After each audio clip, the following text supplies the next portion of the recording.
오늘 본문의 말씀을 가지고 하나님의 은혜라는 제목으로 함께 말씀 나누도록 하겠습니다. 우리 옆에 계신 분들에게 이렇게 인사했으면 좋겠습니다. 모든 것이 하나님의 은혜입니다. 모든 것이 하나님의 은혜입니다. 여러분 믿으십니까? 모든 게 하나님의 은혜입니다. 여러분이 이렇게 이 자리에 앉아 있는 것, 예배할 수 있는 것, 또 기도할 수 있는 것, 또 금요 성령 집회 나와서 함께 찬양하고 또 기도할 수 있다라는 것, 이 건강 주신 것, 여러분 너무너무 하나님의 은혜였음을 고백하는 순간이 오실 거예요. 야, 그때 내가 그 자리에 있었다는 것이 정말 하나님의 은혜였구나. 그게 언제냐면 아플 때. 몸이 아플 때 건강한 게 얼마나 감사한지를 깨닫게 되는 순간이라고 생각합니다. 그래서 여러분들 늘 하나님의 은혜 속에 살아가는 귀한 우이제일교회 모든 성도님들이 다 되시기 바랍니다. 지난주 수요일에 보니까 이 발표된 확진자들이 9만 명이 넘어섰어요. 그래서 이게 진짜 정말 그렇게 가나 보다. 10만 명 오겠다라고 생각했는데 오늘 10만 명 돌파했습니다.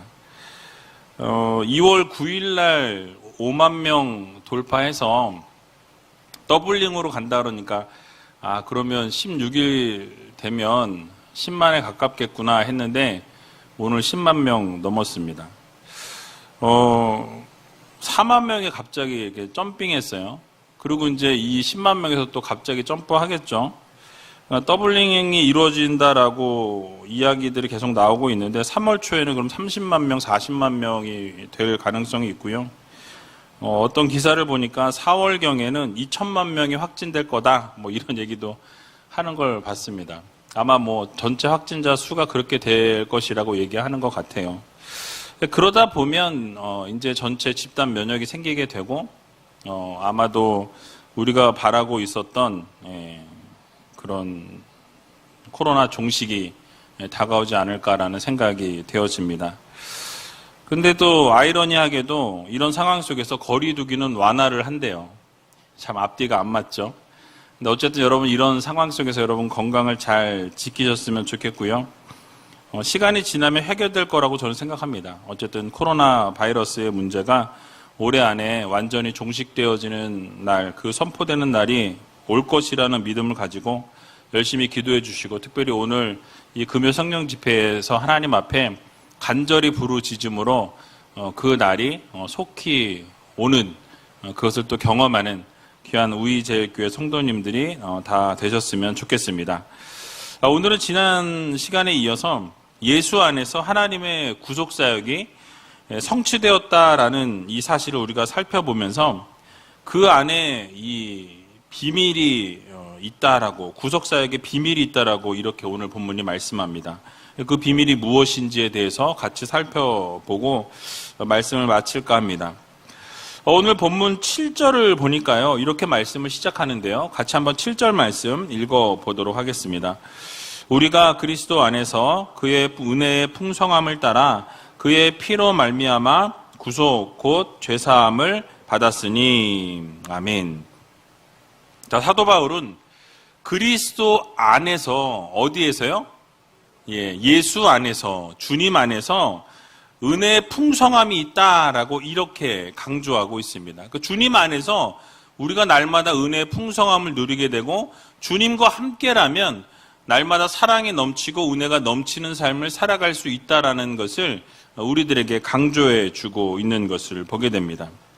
즉 예수님의 은혜에 대해서 표현할 때는 언제나 함께 등장하는 단어가 무엇이냐면 풍성이라는 단어예요. 그러니까 주님의 은혜가 있는 곳에는 무엇이 있다? 풍성함이 있다. 주님의 사랑이 있는 곳에는 그 주님의 사랑과 함께 풍성함이 함께 동반되어진다라는 것을 지금 사도 바울이 강조하고 있는 것입니다. 일단 에베소서에서만 보게 되면 이 예수님의 은혜의 풍성함에 대해서 표현한 구절들 좀 찾아봤는데요. 에베소서 1장 18절에 보면 기업의 영광의 풍성이라는 단어가 나와요. 그리고 또 19절에 보면 1장 19절에는 베푸신 능력의 지극히 크심, 이 크심이라는 단어가 동의어인 풍성이라는 단어와 동일하게 쓰였습니다. 또 에베소서 2장 4절에도 긍휼에 풍성하신 하나님이라고 나오죠. 하나님이라는 단어, 예수 그리스도라는 단어와 함께 풍성이라는 단어가 함께 동반되죠. 또 2장 7절에도 보면 그 은혜의 지극히 풍성함이라고 말씀하고 있습니다. 그 하나님의 은혜가 있는 곳에는 풍성함이 동반되어진다라는 것을 말씀하고 있는 것이죠.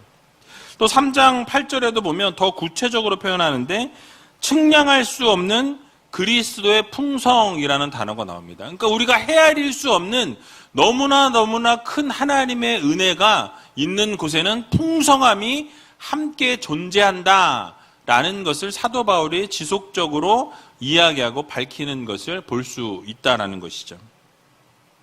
자, 제가 왜 이렇게 장황하게 설명했겠습니까? 예수 그리스도의 은혜가 있는 곳엔 무엇이 동반된다? 풍성함이 동반된다. 여러분의 삶에 예수 그리스도의 사랑이 넘치는 곳에 여러분이 거하고 있다면 그곳에서는 하나님의 풍성함도 함께 동반되어진다라는 이 사실을 여러분들 모두 믿으시기 바랍니다. 그래서 여러분, 하나님께서 우리들에게 베풀어 주신 은혜에는 언제나 풍성한 하나님의 사랑과 은혜가 동반되어진다라는 사실이에요. 우리가 측량할 수 없을 만큼 이 놀라운 풍성한 은혜가 함께 따라오게 되어 있다라는 것을 오늘 이 시간 우리 마음속에 깊이 새겼으면 좋겠습니다. 여러분, 우리들의 삶을 돌아보게 되면 하나님의 은혜가 가득했다라는 것을 깨닫게 되는 순간이 있어요. 아까 말씀드린 것처럼 몸이 아플 때, 몸이 불편해지면 어떻습니까? 아, 정말 그때 당시에는 하나님의 은혜가, 이때가 정말 하나님의 은혜였구나, 하나님의 풍성한 사랑이었구나 라는 것을 깊이 깨닫게 되죠. 근데 다시 정상적으로 모든 것이 회복이 되어지면 언제 그랬냐는 듯이 어떻게 됩니까? 다 잊어버려요. 그게 우리의 모습인 거죠. 그래서 결국 하나님의 은혜가 우리의 삶을 돌아볼 때마다 느끼는 것은 역시 하나님의 은혜가 있었기 때문에 이런 풍성함이 있고, 그 은혜가 있었기 때문에 내가 존재하고 내가 지금 살아가고 있다라는 것을 깨닫게 되는 것이죠. 결국은 하나님이 인도하셨고, 하나님이 지금까지 우리와 함께 하셨고, 하나님께서 모든 것을 이끌어 주셨기 때문에 우리가 지금 이 순간, 이 시간, 이 자리에 존재할 수 있었음을 여러분 모두 믿으시기 바랍니다. 그 안에 무엇이 있어요? 바로 하나님의 은혜의 풍성함이 있었기 때문에 모든 것이 가능했다라는 사실이죠. 그러니까 오늘 우리가 이렇게 살아서 숨쉬고 있을 수 있는 것 역시 하나님의 은혜가 아니고서는 불가능하다라는 말씀이에요. 우리가 지지난 주일에 오병이어의 기적에 대해서 함께 말씀을 살펴보고 나누었습니다. 그 현장에 우리가 있지는 않았지만은 우리가 상상을 한번 해보면, 상상의 날개를 펼쳐보면 여러분 너무나 막 어떻습니까? 막 기뻐요. 즐겁습니다. 이유가 뭐죠? 막 마술의 현장, 정말 기적의 현장에 있는 것 같은, 떡을 이렇게 나눴는데 이 물을 줬는데 물이 여기 또 있는 거예요. 내가 또 물병을 또 줬는데 여기 물병이 또 있어요.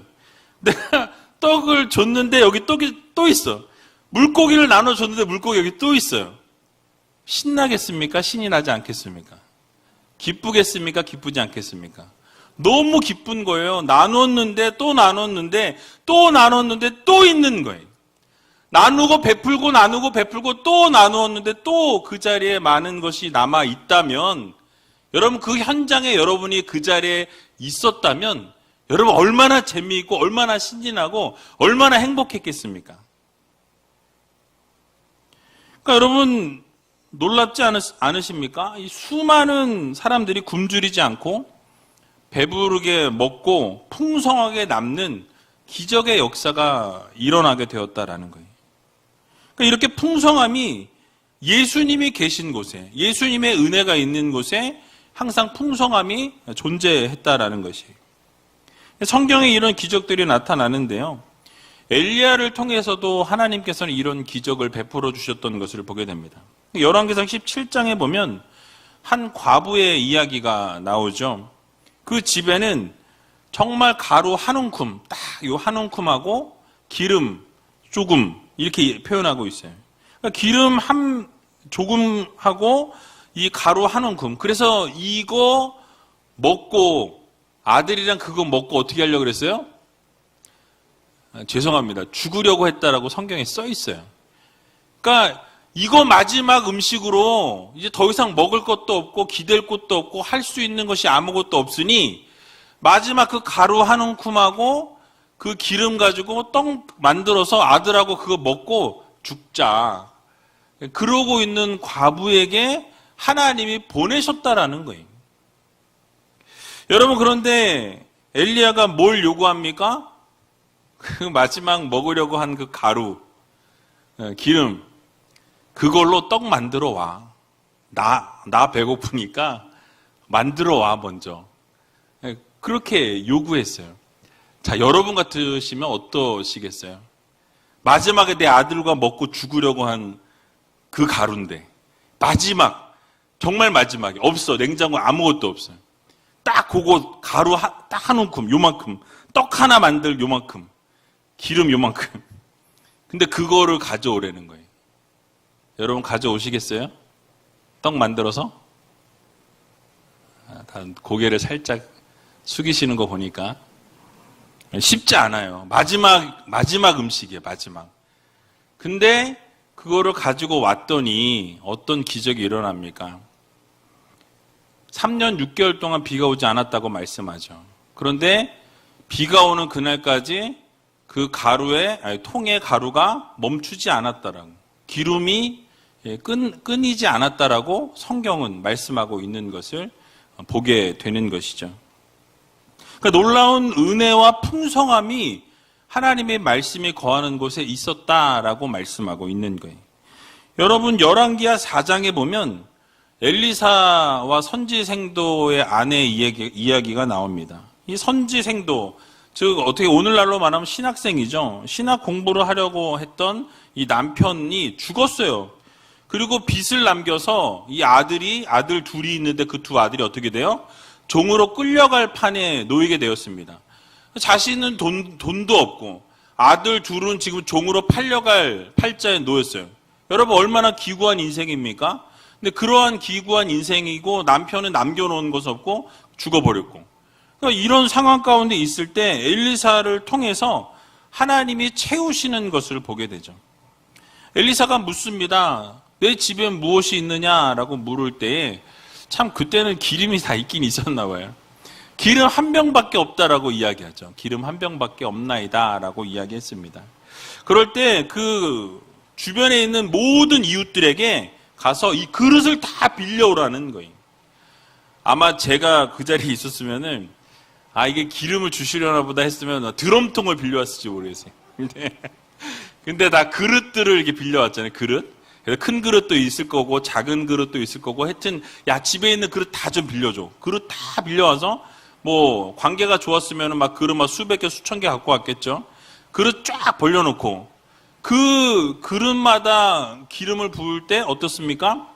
기름이 멈추지 않았다라고 성경은 말씀해요. 그리고 모든 그릇을 다 채우고 나니 그 기름이 멈추었다라고 말씀하죠.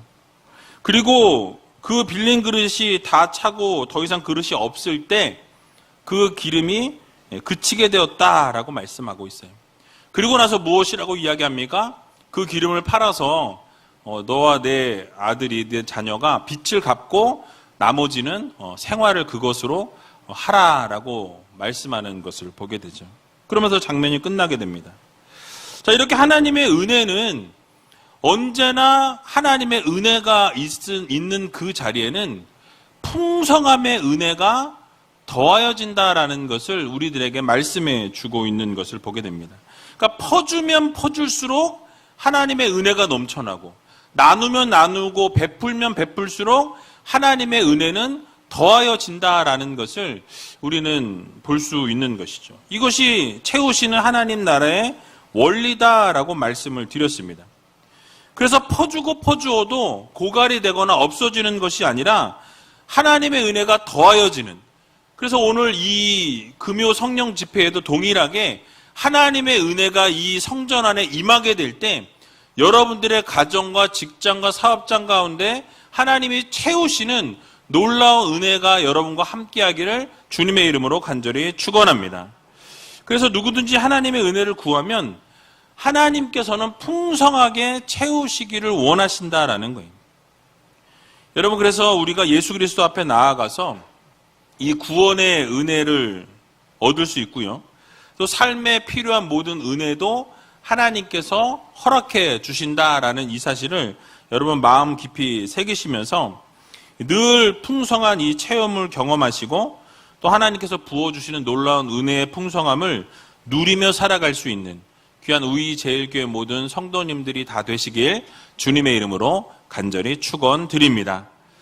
자, 그런데 오늘 7절 본문에 보게 되니까 한 가지 더 생각해 볼 부분이 있는데요. 바로 우리의 구속, 죄사함의 근거가 어디에 있는지를 밝히고 있는 것을 보게 되죠. 자, 무엇이라고 말씀합니까? 바로 그의 무엇으로 말미암아? 피로 말미암아라고 말씀하죠. 여러분들이 구속을 받게 된, 죄사함을 얻게 된 그 근원이 어디에 있다고 말씀합니까? 예수 그리스도의 피, 보혈로 여러분들이 구원을 얻게 되었고 생명을 얻게 되었다라고 그 근원을 설명하고 있는 거예요. 그러니까 예수 그리스도의 보혈의 피, 이 피가 전제되어야만이 구속 곧 죄사함을 얻게 된다라는 이 공식이 성립되어진다라는 것이죠. 그러니까 여러분, 하나님께서 은혜를 넘치게 주시고 언제나 풍성하게 채워주시지만 이 구속의 은혜는 뭘 통해서?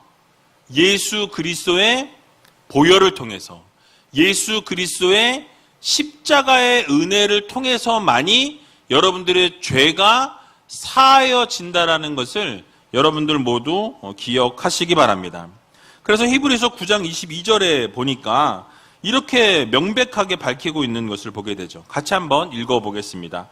율법을 쫓아 거인 모든 물건이 피로써 정결케 되나니 피 흘림이 없은즉 사함이 없느니라. 아멘.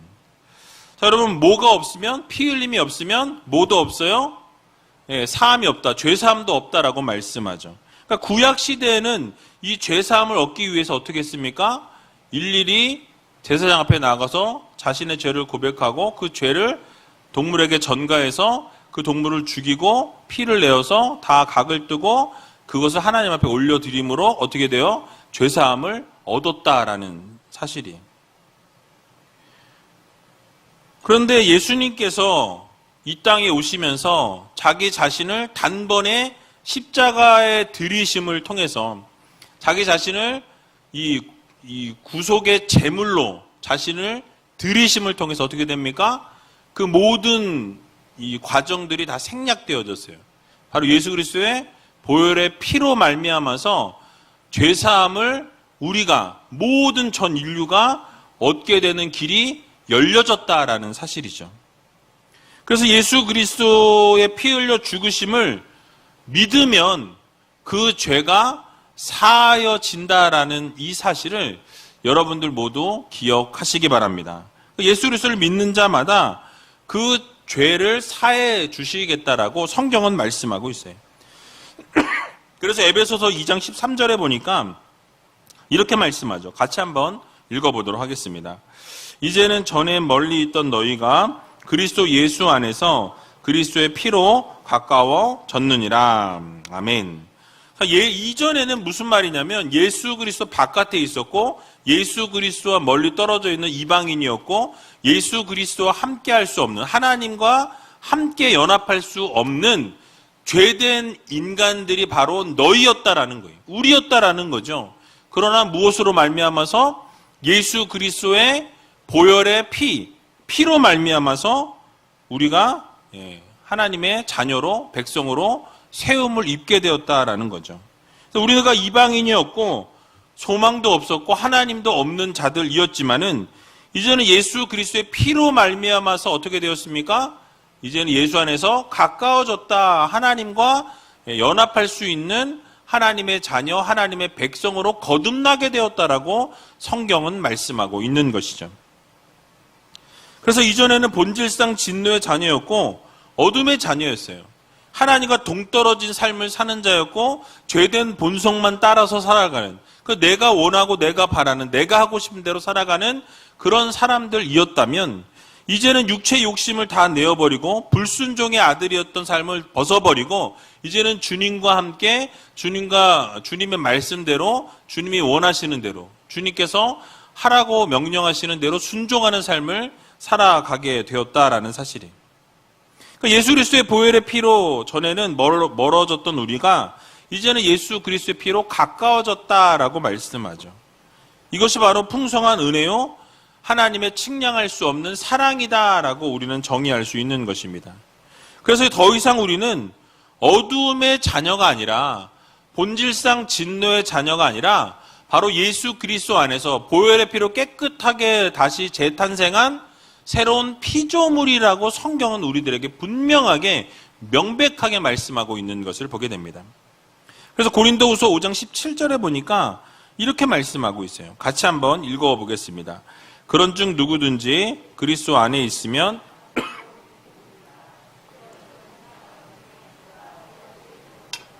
아멘. 그렇습니다. 우리는 예수 그리스도 안에서 새롭게 태어난 하나님의 자녀들이에요. 그러니까 더 이상 어두움의 자녀도 아니고 바로 이 진노의 자녀가 아니라 하나님의 자녀요, 하나님의 백성으로 새롭게 거듭난 자들이라고 성경은 말씀하고 있는 것이죠. 근데 이것이 무엇으로 가능해졌습니까? 무엇으로? 예수 그리스도의 보혈로, 주님의 피로 우리가 죄사함을 입게 되었고 깨끗게 정결케 되어졌다라는 사실이에요. 자, 그러면 이제 어떻게 하면 됩니까? 그 사실을 우리가 믿으면 돼요. 그 사실을, 들은 사실을 받아들이면 됩니다. 예수 그리스도의 보혈의 피로 우리가 정결케 되었고 예수 그리스도의 보혈의 피로 우리가 깨끗게 되어서 이제는 죄의 노예가 아니고 진노의 자녀가 아니고 불순종의 아들들이 아니라 이제는 예수 그리스도의 보혈로 말미암아서 하나님의 자녀가 되었고 하나님의 백성이 되었고 하나님께서 기뻐하시는, 사랑하시는 아들, 딸들이 되었다라는 사실을 믿기만 하면 어떻게 하십니까? 그렇게 되어진다라는 거예요. 믿음으로 받으면 되는 것입니다. 자, 그런데 오늘을 살아가는 사람들은 어떻습니까? 그 사실을 인정하지 않고 받아들이지도 않고 믿지도 않는다라는 사실이에요. 그런 얘기 해주면 예수 믿으면 천국 갑니다. 예수 믿으면 영원한 생명이 있습니다. 여러분 전도할 때 얘기해 보셨죠? 그렇게 얘기하면 뭐라 그래요? 너나 믿어라 이제. 그러죠. 너나 믿으라고. 자, 뭘 말해주는 거예요? 믿지 않겠다라는 거예요. 그러니까 이런 예가 성경에도 나와요. 민수기 21장에 보게 되면 이 출애굽하던 이스라엘 백성들이 광야에 왜 우리를 이끌어와서 이 먹을 것도 없고 물도 없고 이런 생고생하는 곳에 우리를 데려왔냐고 불평하고 원망하는 그런 장면이 나오고 있습니다. 그럴 때 하나님께서 어떻게 하셨죠? 그들에게 불뱀을 보내시게 되는 것을 보게 되죠. 수많은 사람들이 죽었다라고 성경은 말씀합니다. 그런데 모세가 그 죽어가는 백성들을 보면서 중보기도 하게 되죠. 살려달라고 하나님 앞에 기도합니다. 간절하게 기도하게 될 때 하나님께서 뭘 말씀하셨죠? 불뱀을 달아서 장대 위에 다르라라고 말씀하시죠. 그리고 그것을 보는 자는 살 것이요 보지 않는 자는 죽게 될 것이라고 말씀하시죠. 그러니까 민수기 21장 8절에서 9절 말씀에 나와 있는데요. 같이 한번 읽어보도록 하겠습니다. 여호와께서 모세에게 이르시되 불뱀을 만들어 장대 위에 달라 물린 자마다 그것을 보면 살리라.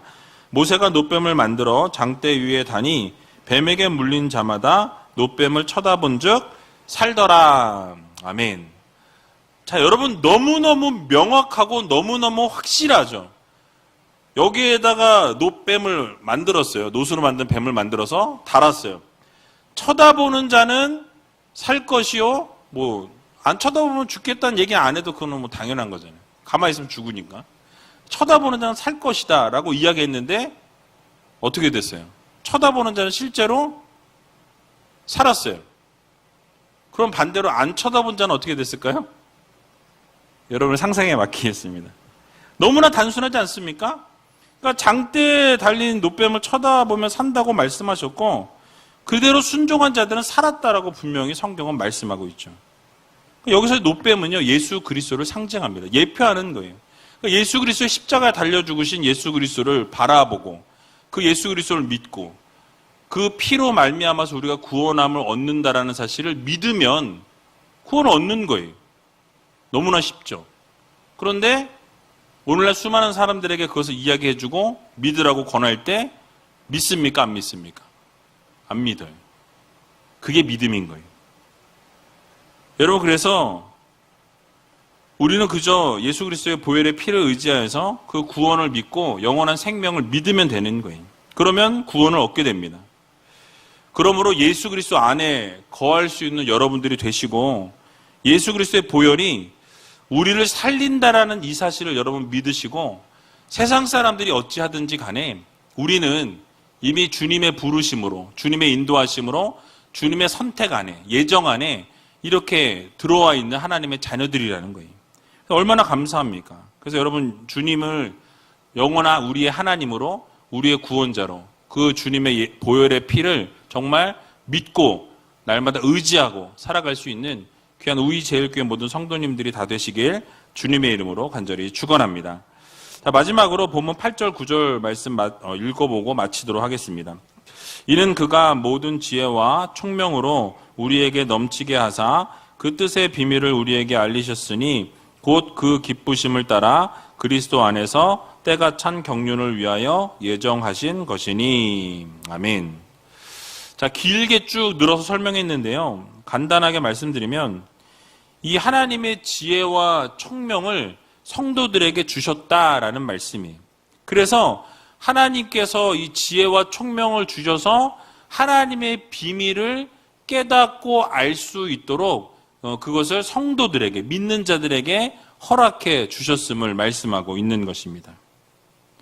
그래서 지금까지 쭉 에베소서 1장 1절부터 쭉 설명드렸던 것처럼 하나님의 어떤 예정, 또 하나님의 양자, 아들됨, 딸이 되었다라는 것, 그리고 이 오늘 말씀드린 예수 그리스도의 보혈의 피, 믿는 그 과정들, 이런 것이 인간의 지혜와 총명으로는 깨달을 수 없는 거예요. 그러니까 세상 사람들에게 아무리 설명해줘도 믿어지지 않고 받아들여지지 않는 이유는 주님께서, 하나님께서 허락하신 지혜와 총명이 없기 때문에, 그러니까 인간적인, 과학적인, 이성적인, 합리적인 사고와 생각은 가지고 있지만 하나님이 허락해 주신 지혜와 은혜와 은총이 없기 때문에 그것을 받아들일 만한 능력이 없다라는 사실이. 그래서 믿지 않는 자들이 깨닫지 못하는 것은 이 복음의 비밀을 그들이 알 수 없다라는 거, 비밀이기 때문에. 그래서 너무나 쉽게 우리는 그냥 보고 듣고 믿게 되는데 이 믿지 않는 자들에게 아무리 설명해주고 아무리 알려줘도 그것이 들려지지 않고 믿겨지지 않고 받아들여지지 않는다라는 거죠.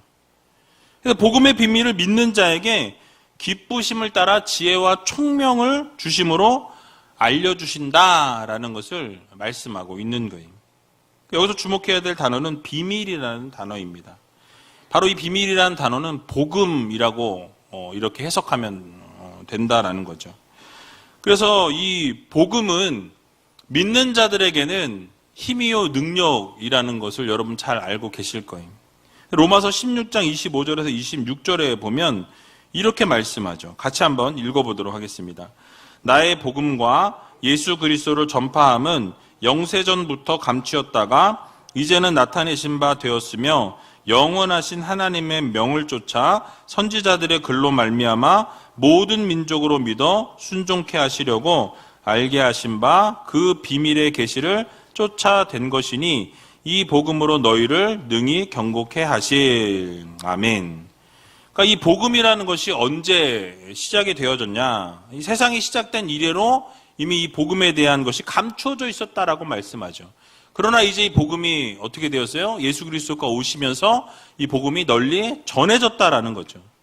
오늘날 모두에게 나타내신 바 되었다라고 말씀합니다.